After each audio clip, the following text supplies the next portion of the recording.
नमस्कार। पहले हमने 12 ज्योतिर्लिंगों में से 11 ज्योतिर्लिंगों के बारे में जाना। आज मैं आपको 12 ज्योतिर्लिंगों में से यह अंतिम ज्योतिर्लिंग है। इसे धुष्मेश्वर या धृषुणेश्वर या धुष्णेश्वर भी कहा जाता है। यह ज्योतिर्लिंग महाराष्ट्र प्रदेश में दौलताबाद से 12 मील दूर वैरुठ गांव के पास स्थित है। इस ज्योतिर्लिंग के विषय में पुराणों में यह कथा वर्णित है कि दक्षिण देश में देवगिरी पर्वत के निकट सुधर्मा नामक एक अत्यंत तेजस्वी तपोनिष्ठ ब्राह्मण रहता था। उसकी पत्नी का नाम सुदेहा था। दोनों में परस्पर बहुत प्रेम था। किसी प्रकार का कोई कष्ट उन्हें नहीं था, लेकिन उन्हें कोई संतान नहीं थी। ज्योतिष गणना से पता चला कि सुदेहा के गर्भ से संतानोत्पत्ति हो ही नहीं सकती, उसे संतान की प्राप्ति हो ही नहीं सकती थी। सुदेहा संतान की बहुत ही इच्छुक थी, इसीलिए उसने सुधर्मा से अपनी छोटी बहन से दूसरा विवाह करने का आग्रह किया। पहले तो सुधर्मा को यह बात नहीं जमी, लेकिन अंत में उन्हें पत्नी की जिद के आगे झुकना ही पड़ा।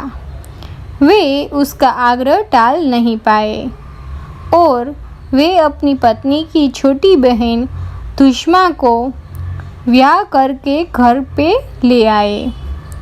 धुष्मा अत्यंत विनीत और सदाचारिणी स्त्री थी। वह भगवान शिव की अनन्य भक्ता थी। प्रतिदिन 101 पार्थिव शिवलिंग बनाकर हृदय की सच्ची निष्ठा के साथ उनका पूजन करती थी। भगवान शिव जी की कृपा से थोड़े ही दिन बाद उसके गर्भ से अत्यंत सुंदर और स्वस्थ बालक ने जन्म लिया। बच्चे के जन्म से सुदेहा और धुष्मा दोनों के ही आनंद का पार न रहा।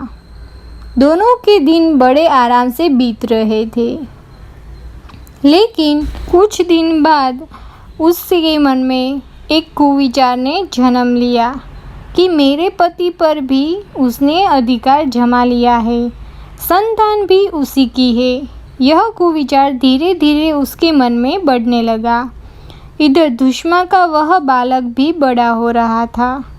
धीरे धीरे वह जवान हो गया और उसका विवाह भी हो गया।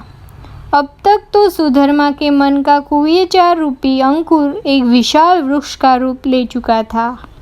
अंततः एक दिन उसने धुष्मा के युवा पुत्र को रात में सोते समय मार डाला और उसके शव को ले जाकर उसने उसी तालाब में फेंक दिया जिसमें धुष्मा पार्थिव शिवलिंगों को फेंका करती थी। सुबह होते ही सबको इस बात का पता लगा। पूरे घर में कोहराम मच गया था। सुधर्मा और उसकी पुत्रवधू दोनों सिर पीट कर फूट फूट कर रोने लगी थी, लेकिन धुष्मा नित्य की भांति भगवान शिव की आराधना में तल्लीन रही, जैसे कुछ हुआ ही न हो। पूजा समाप्त करने के बाद वह पार्थिव शिवलिंगों को तालाब में छोड़ने के लिए चल पड़ी। जब वह तालाब से लौटने लगी, उसी समय उसका प्यारा लाल तालाब के भीतर से निकलकर आता हुआ दिखलाई पड़ा। वह सदा की भांति आकर धुष्मा के चरणों पर गिर पड़ा, जैसे कहीं आसपास से ही घूमकर आ रहा हो। इसी समय भगवान शिव भी वहां प्रकट होकर धुष्मा से वर मांगने के लिए कहने लगे। वह सुहेदा की इस घिनौनी करतूत से अत्यंत क्रोधित हो उठे थे। अपने त्रिशूल द्वारा उसका गला काटने को उद्यत दिखलाई दे रहे थे। धुष्मा ने हाथ जोड़कर भगवान शिव से कहा, हे प्रभु, यदि आप मुझ पर प्रसन्न हैं तो मेरी उस अभागिन बहन को क्षमा कर दे। निश्चित ही उसने अत्यंत जघन्य पाप किया है, किंतु आपकी दया से मुझे मेरा पुत्र वापस मिल गया।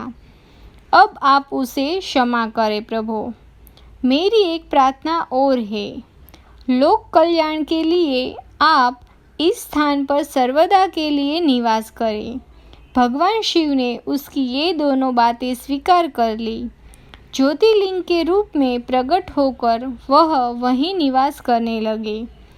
सती शिव भक्त धुष्मा के आराध्य होने के कारण वे यहाँ धुष्मेश्वर महादेव के नाम से विख्यात हुए।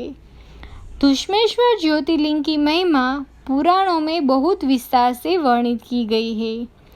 इनका दर्शन लोक परलोक दोनों के लिए अमोघ फलदायी है। धार्मिक मान्यता ये भी है कि सावन मास में श्रद्धापूर्वक और विधि विधान से अगर धुष्मेश्वर ज्योतिर्लिंग की पूजा करें तो उससे संतान प्राप्ति की मनोकामना पूर्ण होती है और वैवाहिक जीवन सुखमय व्यतीत होता है। उनके सभी कष्ट दूर हो जाते हैं। तो ये थी धुष्मेश्वर ज्योतिर्लिंग की कथा। अगर आपको यह वीडियो अच्छा लगा हो तो प्लीज़ इसको लाइक कीजिए, शेयर कीजिए और सब्सक्राइब करना मत भूलिएगा। मैं ऐसे ही वीडियो आपके लिए लाती रहूँगी। ओम नमः शिवाय। हर हर महादेव।